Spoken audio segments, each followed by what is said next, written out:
All right. Well, thank you everyone to come to our third IGGIS webinar series. And I'm very grateful to have the opportunity to have Dr. Wenwen Lee, Dr. Michael Beatty, and Dr. Goodchild to talk about real-time GIS for smart cities based on their highly popular IGGIS publications. As you can see, we have more than 13,000 views for this paper that is appear online on September the 23rd, 2019. So less than 2 years, this paper have been gaining a lot of attention. Today, we will have the three authors that expanded upon this paper to talk about the essence of the paper, but also expanded the more contemporary issues. So when we'll talk about the recent development of GeoAI on smart city, and Michael Beatty will talk about how the smart cities, especially during the COVID period, to help the city recovery. Michael Goodchild will summarize and give us broader perspective of what's the next step, next prospect for smart city development. So without further ado, I will have Wenwen to start with her presentation. And for 15 minutes, then Michael Beatty, then Goodchild, then we will have 15 minutes for general discussion. And you can raise your hands on the top so that I will call your name when you are ready to ask your question. So Wenwen, go ahead. Okay. Good morning, good afternoon, and good evening, everyone. Thanks so much, May, for your invitation to introduce our work at the IGGS seminar series. And today I'm very delighted to join my co-authors, Dr. Beatty and Dr. Goodchild, to introduce our paper in real-time GIS for smart cities. And I will address this topic particularly from the perspective of GeoAI. So what is GeoAI? In a nutshell, we can call this GeoAI as the combination of geography and AI. It can be understood as simple as the application of AI technologies in geospatial research. And at a more in-depth level, GeoAI is a transdisciplinary expansion of AI by integrating spatial principles and spatial theory, such as spatial autocorrelation and spatial heterogeneity.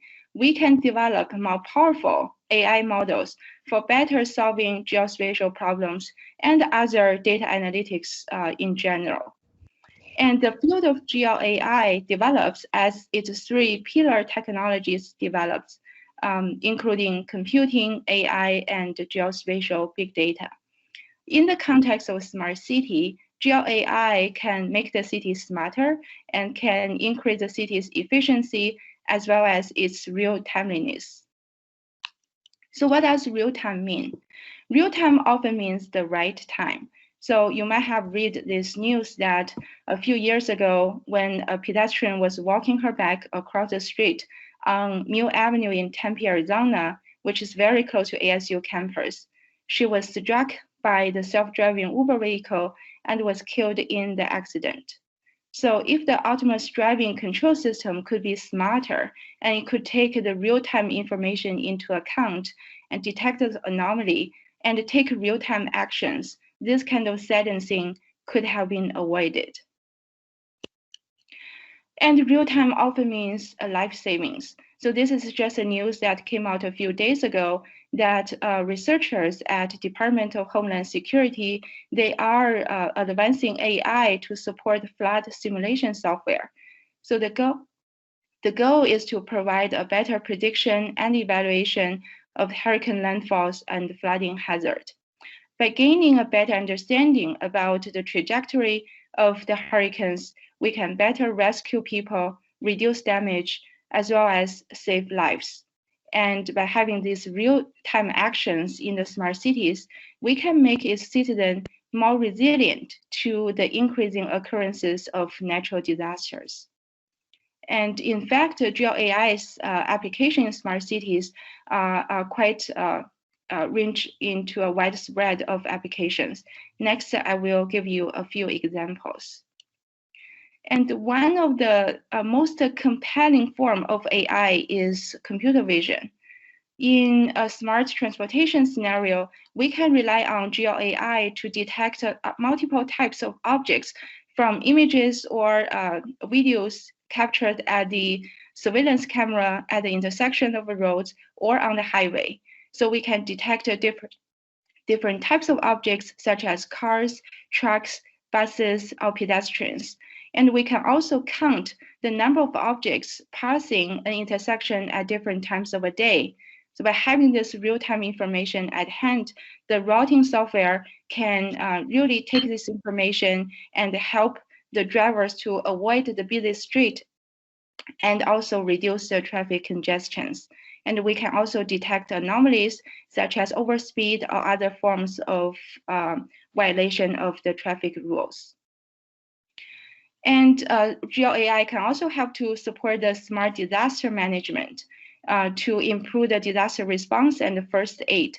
So for instance, after the devastating hurricane Eta and Iota struck Central America in November last year, to support the rapid response, the decision makers needs to have a series of questions answered. For instance, what is happening, right? They need to know what are the disasters associated with the hurricane, be it flooding or a landslide or other type of disasters. And they also want to know where are these disasters happening, right? How many people are affected? And where the most vulnerable people are located, and what are the current damage that this disaster has made to road infrastructure, housing, and other kind of physical infrastructures. Answering these kind of questions requires the rapid gathering and correlation of both real-time and static geospatial data.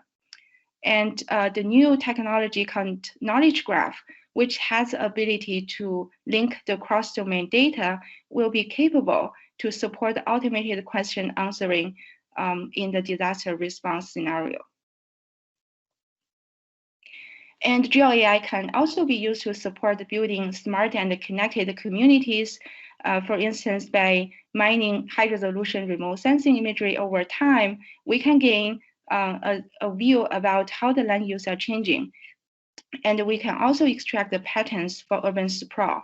So the figure at the bottom left shows by mining a satellite image, we can extract the swimming pools so that we can better assess the housing values and understand whether the existence of swimming pools has an effect to mitigate the urban heat island in the desert city like Phoenix.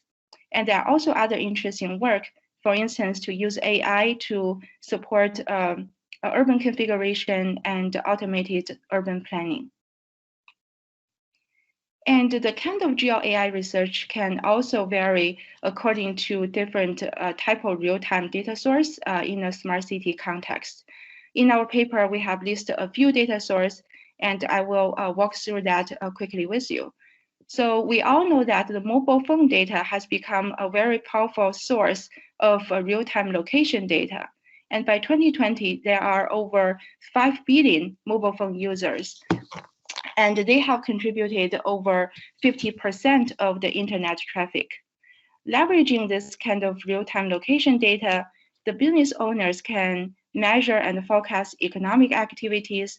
For instance, they can gain an aggregated view about the visitation to retail stores, the length of the visit, as well as which are the most popular products. So they can dynamically adjust their advertisement strategies. And there also work to leverage mobile phone data to understand gender gaps in human mobility and travel behaviors. So the work done by Gulf Lab in 2019 have found that women travel many places fewer than men, and also their radius of movement is also shorter than men. So the authors analyze the underlying reasons and find out factors like income, accessibility to public transit, the childcare responsibilities are all contributing factors that cause the gender gaps. And we can also leverage mobile phone data to map the population and to do other kinds of demographic profiling, such as predicted poverty and wealth populations. And they can also be used in terms of contact tracing for infectious disease, such as COVID. And the social media and volunteered geographic information are also a major source of a real-time data source. So this is statistics shows that by 2020, there are about 4 billion people who have active access to social media. So that is like over 50% of the world population are using social media right now. And the annual increase is 10%. And interesting fact is 99% of this social media access are from mobile phones. And so there's just a few examples on how large amount of the data that the social media are creating. So for instance, on Twitter, there are about 500 million tweets are generated every day. So that's 6,000 tweets per second. And on Instagram, there are about 95 million photos and videos are shared every day. And astonishingly, 90% of the world data has been created in the last 2 years alone. So leveraging this wealth information, we can conduct a very interesting research. For instance, we can explore the clustering patterns to extract the urban area of interest so that we can gain a sense on which parts of the city are more attractive to visitors or to local residents. And we can also identify urban function zones, such as which part is more for recreation, which part is residential or commercial, or other type of urban functions, leveraging multi-source geospatial data. And we can also perform semantic and sentiment analysis. This is really falling in the category of natural language processing. So we know that social media platforms are a major source for collecting public opinions. So using such platform, we can gain customers' feedback about a product, so the business people can push the advertisement to a customer. And we can also gain the human perception about the urban and the built environment. For instance, how do people think about the green space in the city settings? So the urban planners can collect this feedback to support better urban design.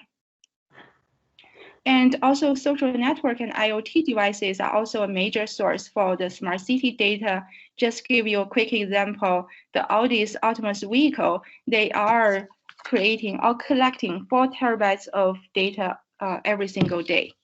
So despite combining AI and IoT, there comes the areas of AIoT. The research subcategories includes edge computing, voice AI, and vision AI. So despite the widespread uses, there are also needs to develop open data. As we know that GeoAI are very data hungry, we need community efforts for developing more open data to advance GeoAI research. And at the same time, we also need to develop smarter models, the model that can rely less heavily on the data and to gain the sufficient predictive power as those strongly supervised models. So here is just an example of an open data set for facade parsing from street level images. And some other challenges include, we know that GeoAI has been doing very well in terms of specialized tasks, such as image analysis and voice recognition. So in the future, we may towards develop general intelligence, the GeoAGI, so that we can better answer complex urban design or transportation planning questions. And privacy is always a concern that we really need to make sure that the deployment of the smart technologies and the data collected by them will be well protected and do not fall into the wrong hand. So there are also increased concerns about the potential digital divide and inequalities caused by these smart technologies between like rural and urban regions. So, although a lot of exciting progress has been made, there are also a ton of work that we need to do together to make the city smarter, more sustainable, and resilient. So with that, I will stop my talk and hand it over to Mike. Take the approach of providing an update on the paper because the paper was written in the summer of 2019. And at that point, we were confident that by 2099, the 90% of the human population would be living in cities. And there was no apparent break on the constant growth of cities. However, of course, a lot changed fairly quickly after that. If you like to think of the paper being written in BC, that is before COVID, then what I'd like to do is try to update the contents of the paper based on what has happened since it was written. We talked in the paper about urban problems. So we talked about traffic congestion, crime, rising rents, air pollution, urban heating. And the subtext was essentially that these were admittedly problems, but they were not going to get in the way of the constant growth of cities. And cities were dealing with them in various constructive ways. We didn't talk about older issues that have impacted cities. We didn't talk, for example, about the problems caused by earthquakes, which virtually destroyed Lisbon in 1755 and came pretty close to destroying Tianjin in 1976.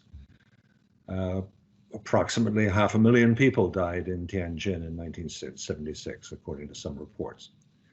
What this indicates to me is that there are longer term problems which we tend to overlook, but which nevertheless are important to the continued growth of cities. We didn't talk about war. We didn't talk about the impact of World War II on Tokyo and Hamburg and Manila and Berlin. We didn't talk about more recent effects of the war in Syria and the war in Iraq. And we didn't talk particularly about the fact that in future, it seems abundantly clear that warfare will become more and more an urban phenomenon. The World War II notion of tanks battling it out in open spaces is probably historic. And we didn't talk about pandemics. So we didn't talk about the effects of the plague, the Black Death, on European cities in the 14th century. We didn't talk about cholera outbreaks or yellow fever or Spanish flu, all of which have in the past had significant impacts on cities.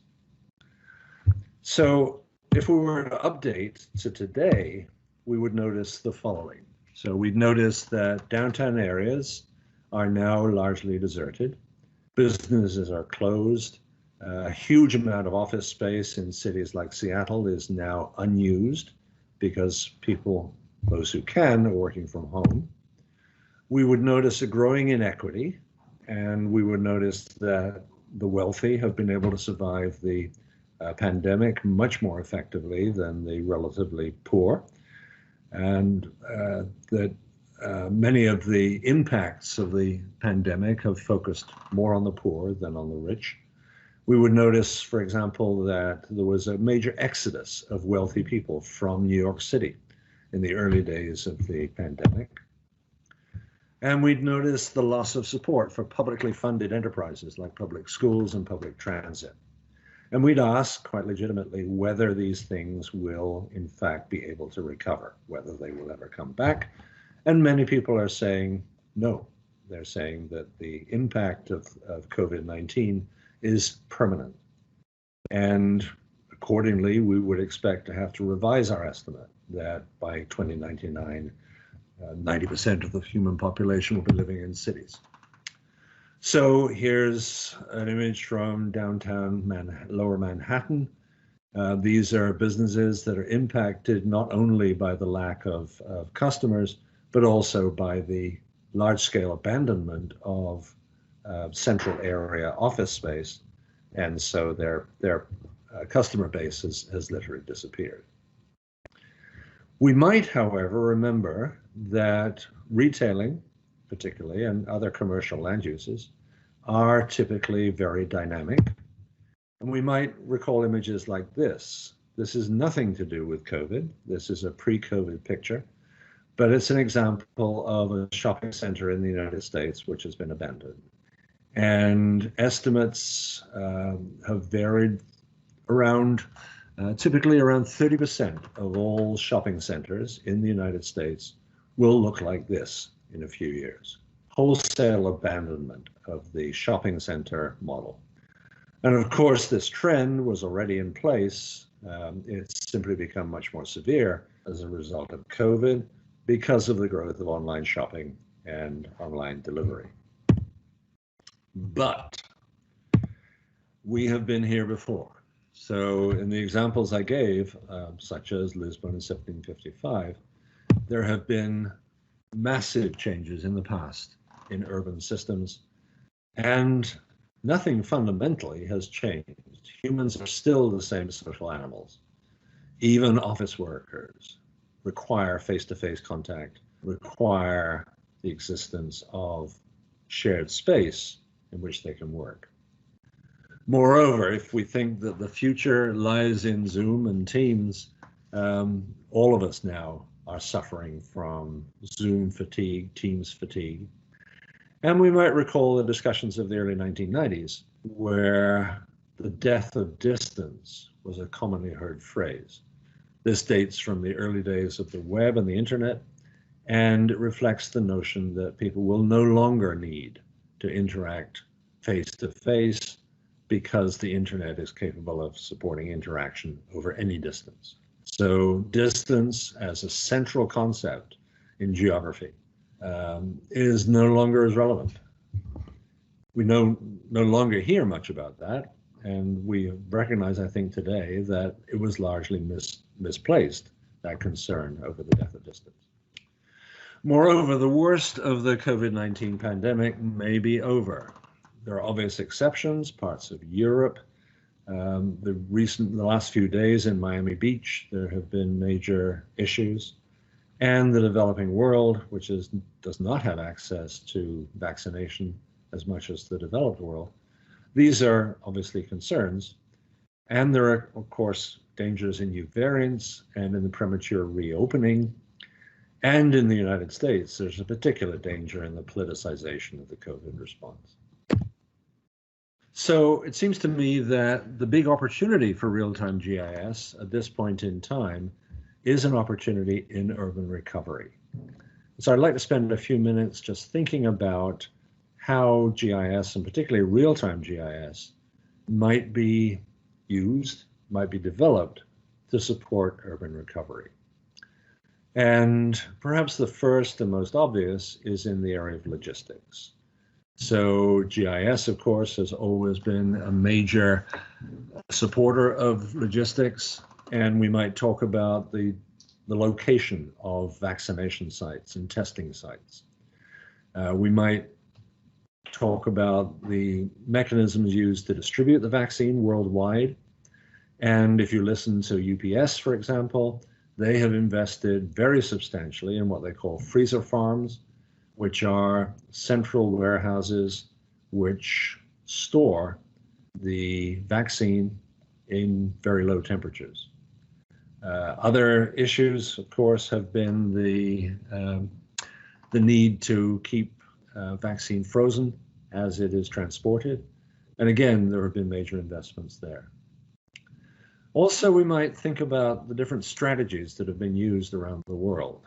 I know, for example, in Washington State, the decision was made very early on by the state government that they would follow the model of flu vaccination. This is a system which has been in existence now for decades. And essentially it relies on a very low order system of vaccination sites, getting them down to a lowest possible order in the hierarchy, and therefore the highest possible density. So I received my shots in the last few weeks by going to a grocery store. And this is because many grocery stores in Washington State also have pharmacies. And so I received instructions. Go to this grocery store, QFC, Go to the back of the store, turn left at the meat counter, and there's your vaccination site. And that is very successful in the sense that it's capable of handling large numbers of vaccinations and doing it in a very accessible way. Another issue that I think we should be thinking about is the status of information on points of interest. All of us, I'm sure, have been frustrated, this is from long before COVID, by the slow rate at which point of interest information gets updated. How often have we gone to a restaurant believing it to be open and found that it's closed, and discovered that Google still shows it as open? This kind of information is going to require very rapid update on opening and restrictions as these change from on a day-to-day basis. How do we do that? What sort of mechanisms are available? Is this something for volunteer geographic information? What is it? I think that's a major weakness in our current geospatial infrastructure. Another way of looking at this is to think about ownership of data. And Jeffrey Jacquet at the University of Buffalo has a very interesting phrase. He uses the phrase, the balkanization of the quantified self. Balkanization means endless political division into smaller and smaller and smaller units. And what he's suggesting is that information about us, personal information, is held in numerous places by numerous owners. If we think about trajectories, which are very important in contact tracing, in dealing with COVID, my trajectory exists in my memory and perhaps in some personal apps. For example, I might use Strava, which keeps track of my trajectories. But more broadly, it's collected by apps and it's aggregated and it's resold. And there is now a very significant large industry doing this, collecting pings, spot locations of individuals, aggregating them and reselling them. And this is about to be augmented by a growing flood of information from private cars. The new generation of cars is now internet equipped, and there is a substantial uploading of information from every car. Tesla has been doing this for years. So if you own a Tesla, for example, your dealer knows exactly where you have been, at what speed, and knows a great deal of information about your driving. All of this is subject to numerous forms of uncertainty, so we have to be very careful when we draw inferences from this kind of data. But there's a growing pattern of what I might call teasers. So last week, my State Farm insurance representative tried to persuade me to adopt one of their apps. And this is an app related to car insurance. The app keeps track of where I have been, at what speed I was driving, how I drove, what the accelerations were, and uses this. The teaser is that it will reduce my car insurance. What I'm much more concerned about is that State Farm will be, like many other companies, reselling that information to various commercial companies who are interested in that kind of information for the purpose of retailing. The Weather Channel, for example, if you happen to have the Weather Channel, may well be keeping track of where you are and doing it. The teaser is, in this case, that the weather forecasting will be more accurate. But ask yourself why anyone would need to know your location to a meter in order to predict the weather where you are, which varies, let's say, on a scale of tens to hundreds of kilometers. So here's an example of this kind of thing. The New York Times, about 2 years ago, acquired 300 million pings from an unspecified company. And all there is, these are anonymized, so all there is a location and a IP address. But by linking together all of the locations for one IP address, here are 8,600 pings of one individual. And of course, it's trivial to figure out exactly where that individual lived, where her boyfriend lived, where she went hiking, and where she went shopping, and so on and so forth. That kind of information is, of course, extremely valuable to retailers of various kinds. And then one last example, the urban dashboard. There's an excellent paper in the volume that our paper was introducing by Staley and Kitchen on the urban dashboard. And I think the important question here is, what would a recovery dashboard look like? What would it track? How would you put together a dashboard to track urban recovery from COVID?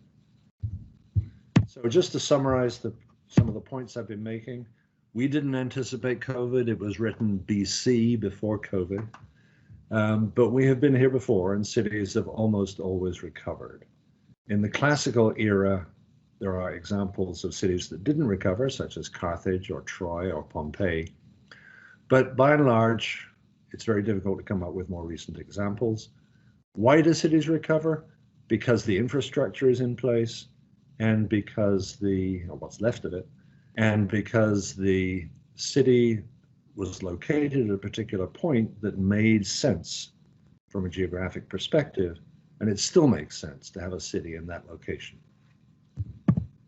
Recovery period poses interesting and important challenges for GIS, particularly for real-time GIS.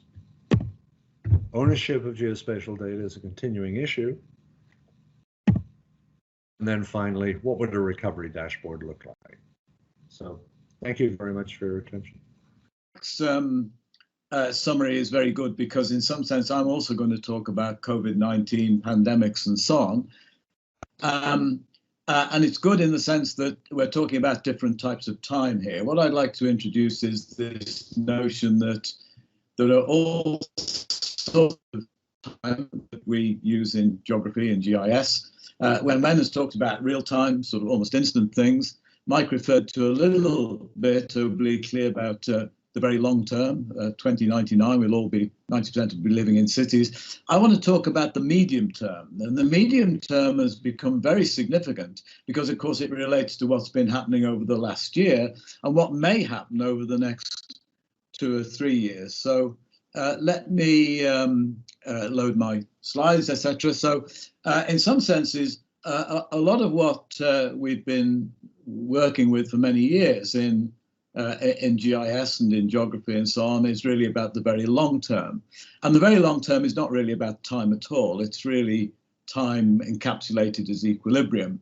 And of course, the special issue that we introduced is on the very short term, that smart devices which are being embedded into the environment and we're carrying around and so on really embrace the very short term in this sense. And much of our special issue was on this short term, but within the last year, a sort of new temporal focus has emerged, and for want of a better term, I call this the medium or the middle term in that particular context. Now, of course, this is caused directly by the pandemic. It's turned everything on its head. Cities are being turned inside out, and this time last year when the pandemic struck, we didn't think it would last this long. Only in the last couple of months have we begun to think about really how long will it last, basically. Somebody yesterday on TV in the UK from Public Health England basically said that they thought that this would be with us quite visibly for the next 5 years in some sense. And this truly is a different sense of time. Nobody expected this to be talking about timescales of this kind. And that, of course, is due to a number of things Mike said.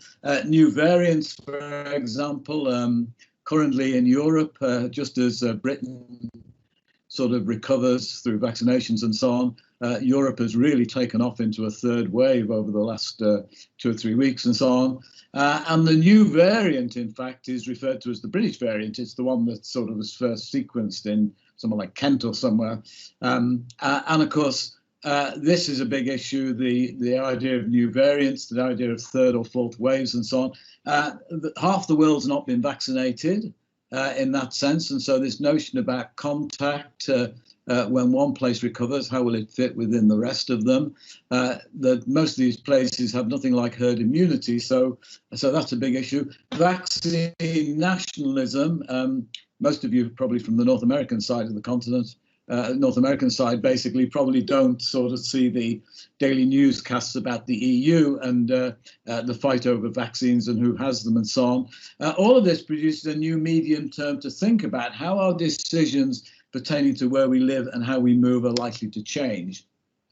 And the pandemic, of course, intrinsically is unpredictable in that sense, and it throws up all sorts of notions about qualitative change, etc. Of course, the big forces that dictate where we live and how we move and so on, centralization and decentralization, are beginning to interact in unusual ways and produce rather strange outcomes. So it's all about working from home. It's about the death of distance that Mike mentioned and so on. It's about the death of public transport. Basically, public transport in Britain is essentially nationalized now, back to nationalization. It's an open question as to what happens where you have very high levels of public transport like the tube and so on. There's a strong move to active travel. Many of our roads are being turned into one-way systems where there are bikeways and enlarged pavements, or large sidewalks, I should say. And then there's this question of automated travel and what that will do with respect to where we might live in the future. So social distancing, living in the country, new forms of contact, these are all the things that are sort of turning our cities upside down. Here, for example, is this notion about the medium term. This is over the last year, basically. These are from the Google and the Apple mobility reports. In fact, the Apple mobility reports for UK and London are on the immediate left, and the Google reports on mobility for UK and London are on the right, basically. And the essential message here, of course, is that transit has collapsed. Driving has actually increased a bit in the UK during last summer, and they're now being collapsed again in some senses. So to some extent, the real question is, how much of this sort of behavior over the last year will stick, basically? And of course, all of the things that Mike said about empty offices and so on are sort of consequences of what we see here. Okay, so just as we can't predict the future, as in terms of the pandemic, we can't really celebrate a model of lockdown and see what happens, basically, because our cities are artificially constrained at the moment. So what we've been doing, or what I've been doing, basically, is to build a hypothetical model and see what the future looked like. Now, this is not popular in some sense because, in a sense, we're all conditioned to look for real systems, basically. But just once in a while, I think we can begin to speculate in this way. So what we've been doing is assuming a symmetric grid and imposing a hierarchical structure on this ideal kind of spatial form, a polycentric form, and then begin to explore how travel patterns and locations will actually change in some sense. So let me just quickly go through this. I'm conscious of time and we need some time for discussion. Here is a grid. This is the 11 by 11 grid. Although we can have up to any size of grid, basically any reasonable size of grid, as I'll show you. In this sense, that's our grid, basically. This is the symmetry contained in the grid. The most accessible point is the center, least accessible around the edge, the periphery. We build a simple symmetric gravitational model, a Tobler type model, if you like, in that sense. And that produces origins and destinations, which indeed are identical. So that's the starting point. On top of this, we build a hierarchical system in the sense that we assume basic hubs in this particular landscape. In that sense, so we've built this artificial city in this sense. That's the one we're working with, the one on the immediate left. You can see that we can do the same in terms of locating our hubs, our edge cities at the edge in that sense, and that changes the symmetric pattern. So essentially, it's this particular feature on the left that we start with. And what we essentially do in this context, we have origins and destinations. We take away 80% of the origins and activity at the destination, and we assume that 80% is actually working from home, basically, in that sense. So we basically introduce this artificial restriction in that sense. And then, of course, what we do in this context is to relax the lockdown, bring it back to normality, or the old normal in this sense. But at the same time, while we're bringing it back to the old normal, we're actually changing the origins and destinations and letting people respond to the new patterns in this particular context. And of course, we have within this really quite a complicated sort of function, which relates to movement in terms of attractions and deterrence. It's a gamma function. Okay, so let me go through that very quickly. This is fairly typical of what happens in a sense that from our lockdown situation, when we bring people back, then essentially we get an increased centralization of people where they live, and back to an increased centralization of people where they work, basically. So the long and the short of it, in our experiments, we've indicated that basically as lockdown comes off, basically in a sense from this artificial system, the system does not blow itself out to the edges in some sense, although we're changing the travel patterns. The actual traditional equilibrium, the monocentric city, is sort of restored. Okay, we have lots of examples of that. We can change our travel functions so that we get more or less exactly the opposite set.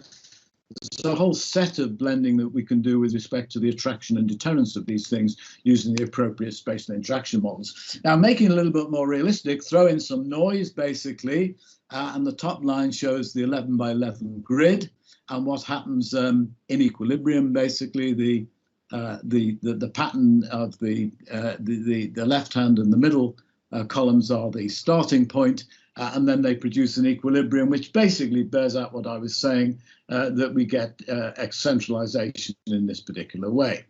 We can also get decentralization. Now, the next thing, of course, is to scale it up and begin to think about how it might be applied to a real place. And the real place, in fact, is London. This is one of our models on the right, which is one of our land use transport models and the zoning system for it. And you can see on the left the hypothetical. So it's moving this hypothetical model to the real system, introducing the asymmetry of the real system into the hypothetical model. We've got about nearly 2,000 zones in this particular context. To give some context in terms of scale, then it's about 80 miles east-west from Reading to Southend. Basically, those of you who know London, and all London airports are included. This almost touches the south coast at Brighton at the bottom there, and Oxford and Cambridge are just on the edge, basically. So in other words, you can see that we've applied this model in this particular way. Those are our origins where people live. Those are our destinations where people actually work, in a sense. London is very monocentric. 650,000 people work in the square mile. There's nobody working there at the moment, of course, or very few. It's where I live, in fact. That's the picture behind me, if you can see my picture there, in a sense. But so we have a massive monocentric city with some degree of polycentricity, etc. So essentially, we go through what we did in our hypothetical model in this particular way, and we can generate different forms from highly centralized picture where you have an implosion almost in the center to an explosion around the edges. And here is a picture of where all the work moves towards the west, Reading basically, and all the population moves towards the east. Under certain travel patterns, this actually happens. And these are the sort of fields on the left. You can see a situation where the centricity has reinforced itself and looks like a sort of a field of iron filings without the magnets, basically. And the previous example I showed gives a field of that sort. So that's basically what we've been doing. We've been speculating about the future, or the near future in the medium term, using ideas from this hypothetical city in that sense. Okay, there's a couple of working papers that you can look at, on one of which is on the CASA website, the other one I'll put up later today, and so on. So the socially distant city speculation through simulation. And at that point, I'll stop and hand back to May. Thank you, Professor Patty and Professor Goodchild and Professor Lee. Wonderful talks overall. So now we open floor for questions, and you can raise your hands or so that I can see you and call your name for questions. There is a question that whether the working paper link will be placed to the chat. So if Dr. Patty give me the link, and I will send the link to the participant. Okay, I can put it in the chat, actually. I mean, hang on a moment. There we are. Okay. Okay, Give me a so, minute and I'll put it in the chat, Mary. sure. We have a question from Anna Basiri. Okay, Anna? Yes. Hey, I've got a question from Mike. I think they're conveniently both named Mark, so I pose, and whichever would like to take it, that's fine. I would like to see how they would fit into each other. I mean, the recovery period and the hypothetical scenario that Mike Batty actually proposed. Do we have a sense how long would it take for us to get from that extreme that Mike just showed to get to that point that we recover? And if that's compliant with the recovery period that Mike Goodchild was talking about, based on all the indicators that he talked about, for example, the the notion of having perhaps bigger offices and abandonment of some of the offices and going through different type of cities or recovered cities, how they would fit into each other. Maybe I could take part of that. I think that one thing that struck me in putting this talk together was the richness of human history. And I would love to know something in more detail about the recovery of cities in the past. So, for example, how much do we know about the recovery of Hamburg after World War II? How much do we know about the recovery of Lisbon after the earthquake in 1755? And I think that kind of analysis would be very helpful as we look forward to the future. So my short answer is, by all means, let's look at the history of human cities and of ones that have recovered and look at the timescale. I'm always amazed at how rapidly some cities appear to have recovered. If you look at the devastation of, for example, Berlin, or Hamburg is probably a better example because it's not split into different political entities.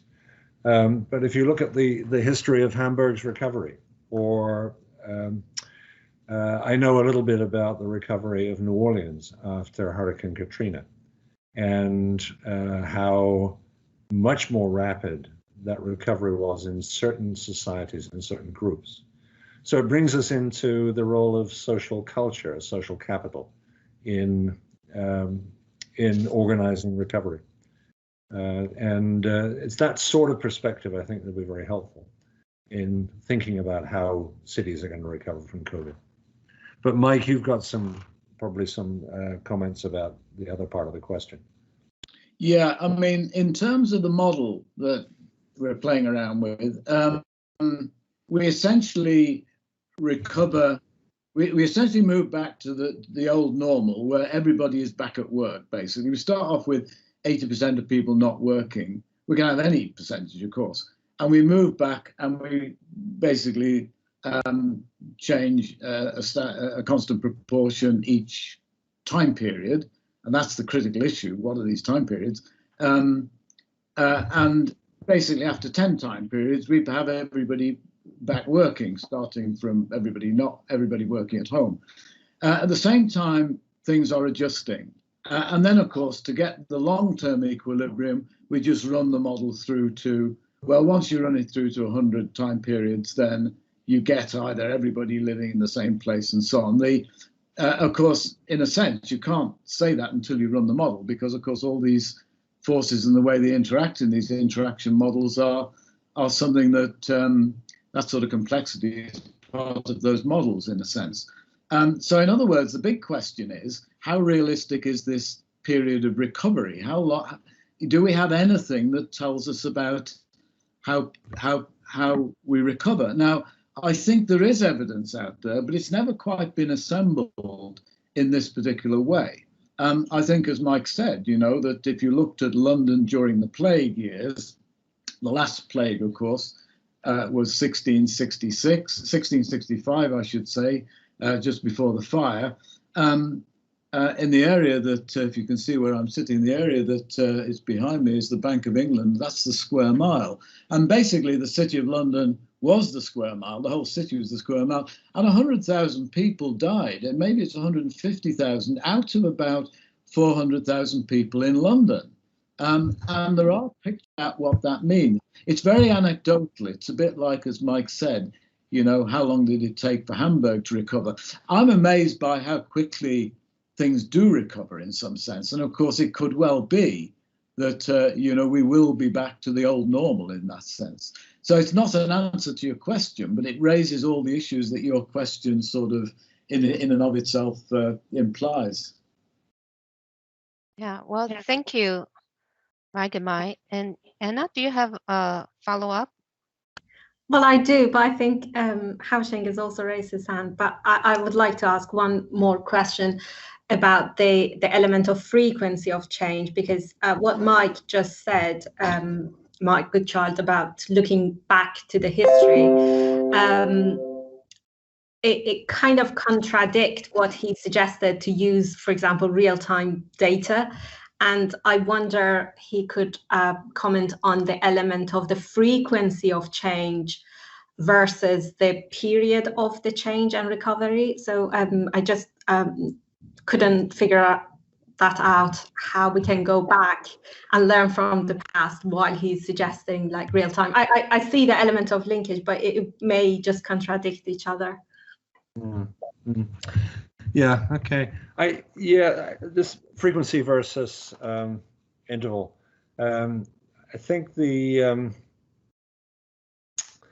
are many examples where a given city has been repeatedly hit by various kinds of disaster, and they aren't easy to find. And generally, I think what the subtext of what I was saying is that I think we wrote that paper on the assumption that cities were stable, that growth would continue forever.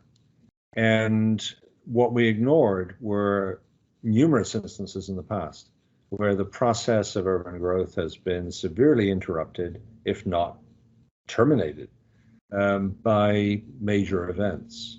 And I think it's a similar kind of perspective if you live in an earthquake-prone area like I do. In Seattle, we have a finite risk of an earthquake large enough to essentially destroy the city. And we know that such earthquakes occur in this part of the world once every 400, 500,000 years. And so there is no history of a previous Seattle having been destroyed. There is a history of a previous San Francisco having been destroyed by the earthquake of, was it 1906? But we tend not to think in those terms. And I think, making the point that as the people who wrote that paper, we were taking a similar perspective, that these kinds of events simply don't happen. At least they don't happen often enough to change our basic attitudes.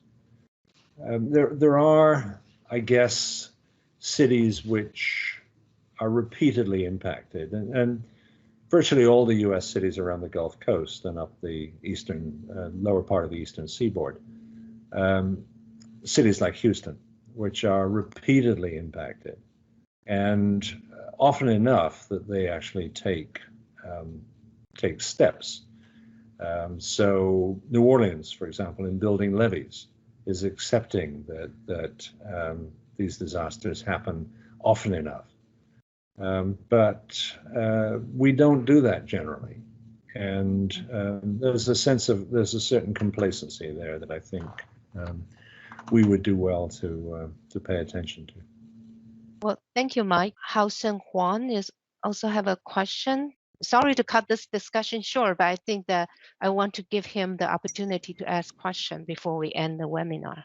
So Haosheng?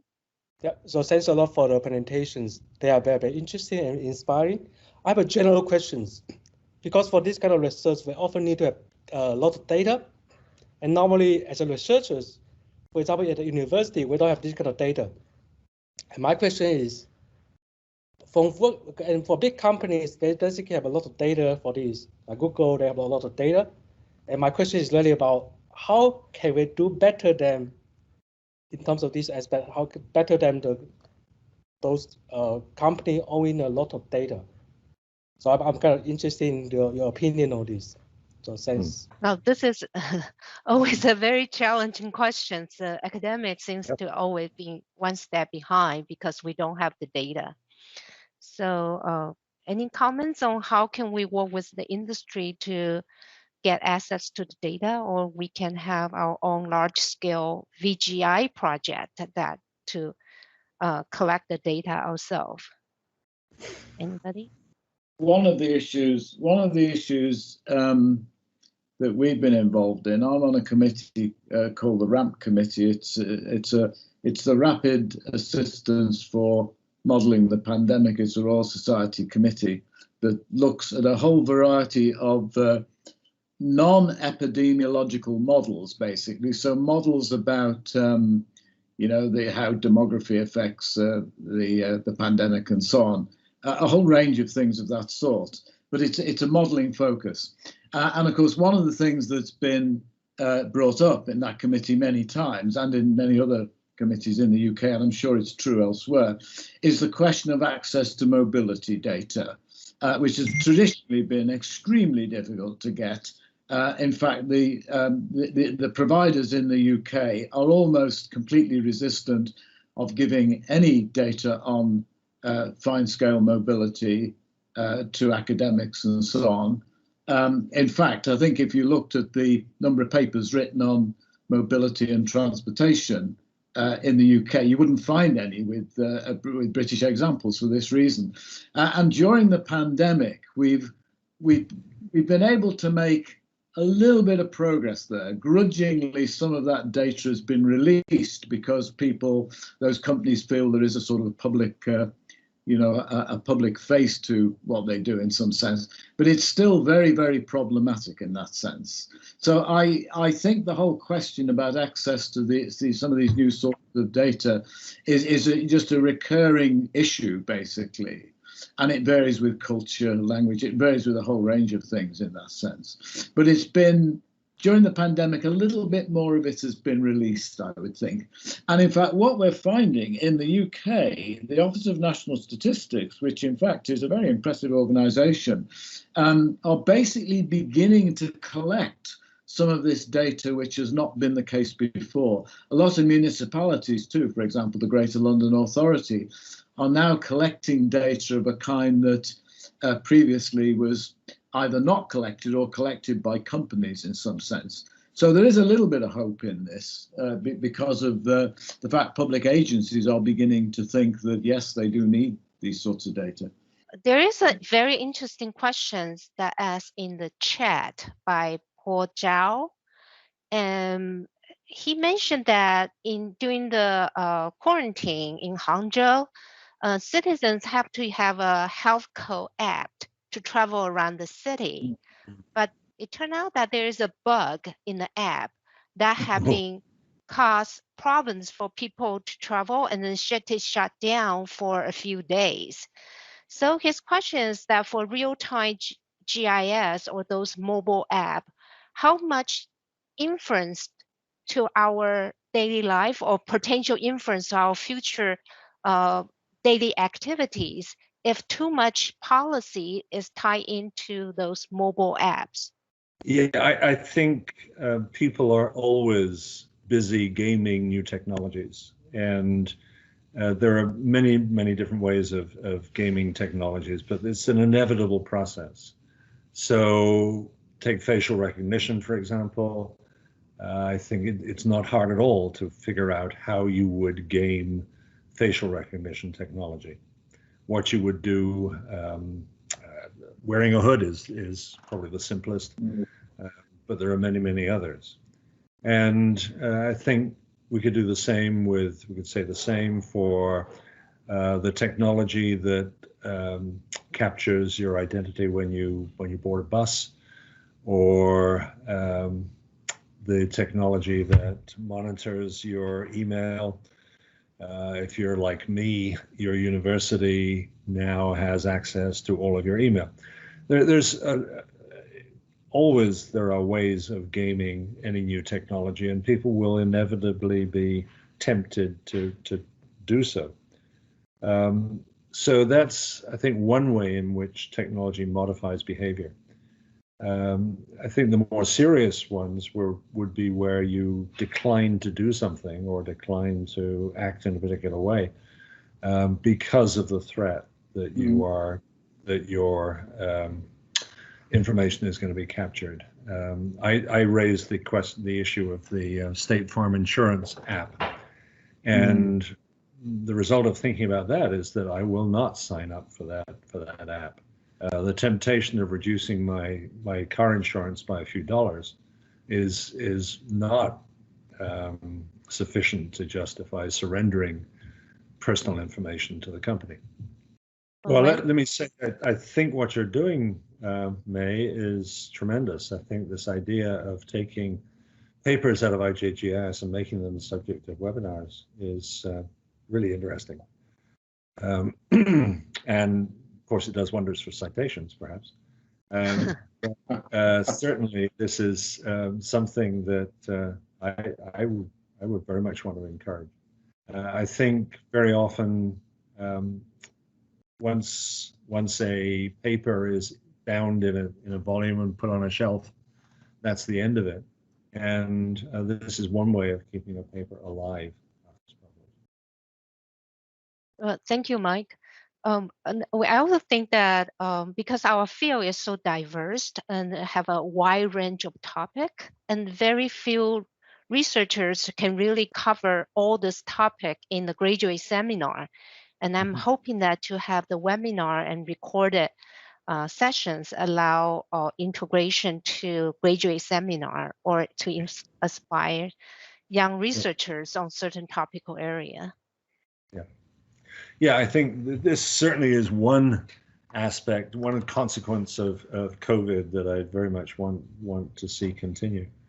I think this idea that we can put together a seminar of people all across the world in different time zones to discuss a topic, I think is tremendous, and it's absolutely something which we were never able to do in the past. And all the disadvantages of Zoom and Teams, I think in this case, get outweighed by the benefits of doing something like this. Thank you. Oh, I just also want to thank May for the invitation and organization of the webinars. I have learned a lot from the first two, and like Mike, I hope we can continue this discussion and join the IJGS to make the journal better and also make the field more advanced. I would just say that I think there's been a very interesting webinar, which has raised a lot of interesting questions about data. And, in reflecting on COVID-19 and the recent times, then I think that there may well be a lot more data that we can begin to piece together, when the dust settles, if it settles, basically. But at some point, when we've got greater control of the pandemic, I think we'll be able to put data together which does begin to answer some of these questions, such as the one Anna asked about resilience and recovery and things of that sort, as well as potentially the use. We'll find out about the use of other data sets, basically from companies and so on. So I think that our concentration on this sort of thing this afternoon has been really quite useful from that point of view. It elicits a lot of interest in what kind of data we can get from events of this kind, really, in that sense. And thank you, May, for organising it. It's excellent. Yeah. Thank you. Our next webinar will be based on the paper, Why Did a Vehicle Stop? IJGIS editors consider this paper an exemplar methodology of using machine learning for trajectory analytics. I hope to see you there. Until then, have a great day. Bye-bye.